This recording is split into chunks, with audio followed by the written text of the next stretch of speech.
Welcome back to a very regal episode of LoyalTV. Meet the famous SR Dresser Manufacturing Company, which developed a pipeline coupling using rubber that offered a tighter fit, which revolutionized the oil industry.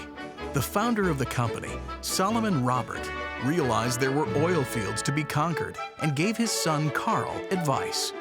Go west, young man. And indeed he did, with his wife Pauline and their two sons.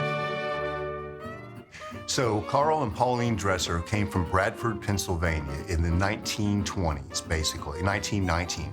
His father sent him down here to join the Glenpool oil boom. His dad said to him, son, if you'll go down to Glenpool, Oklahoma, I will build you the house of your dreams.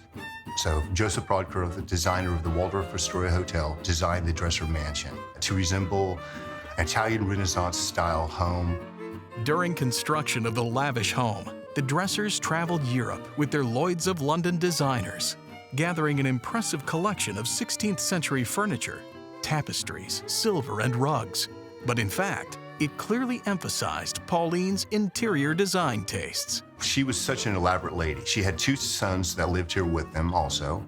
They had 5 servants on the house. They were all from Germany. They had a chauffeur, 2 maids, a cook, and a gardener.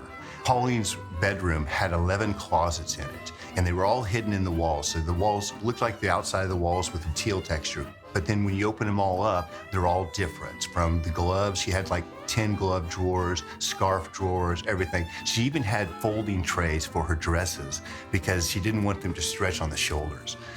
For that room, you would have to spend at least $20,000 back then. There's that much stuff up there.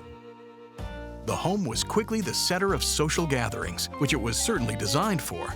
The mansion encompassed 10,000 square feet, with 55 rooms and 35 closets. So all the wood in the house came from King George V's private forest in England, shipped over in these massive big logs, and then milled and put into special features like your ceilings, your trims, your doors. The other part of the wooden story, basically, is that all the wood on the floors are Tennessee oak. So the Dressers did try to incorporate many things from Oklahoma, Tennessee, Europe. So the ceiling was hand-painted by a French artisan brought in from Paris. She spent 3 months on her back stenciling and painting the ceiling in. Also above the fireplace, it's in Latin. It says, in the midst of plenty, be moderate. And I think Mr. Dresser had that inscribed because when they were 29 years old, they threw a dinner party in here for 50 guests. She gave away diamond rings of a carat or more to all the lady guests, and then she gave gold cigarette cases to all the gentlemen. So I could see him the next day looking at his wife and saying, you read Latin, honey, in the midst of plenty, be moderate. But the walls are hand done in the dining room to resemble unfilled travertine marble. It's got a nice wood-burning fireplace.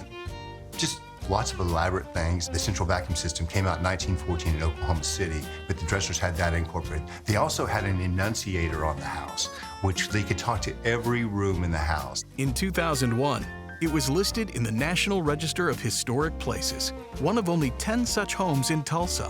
And as the downtown moved closer to its 18th Street location, the Dresser Mansion remains in stately condition, where tours are held and weddings and anniversaries are frequently celebrated. I'm blessed that everyone wants to have their wedding here. And it's the Italian Renaissance style that really grabs them. The Dressers, when they designed this house, they built it well. Thanks for taking another tour of LoyalTV. And come back again for more beautiful Oklahoma stories you've never heard.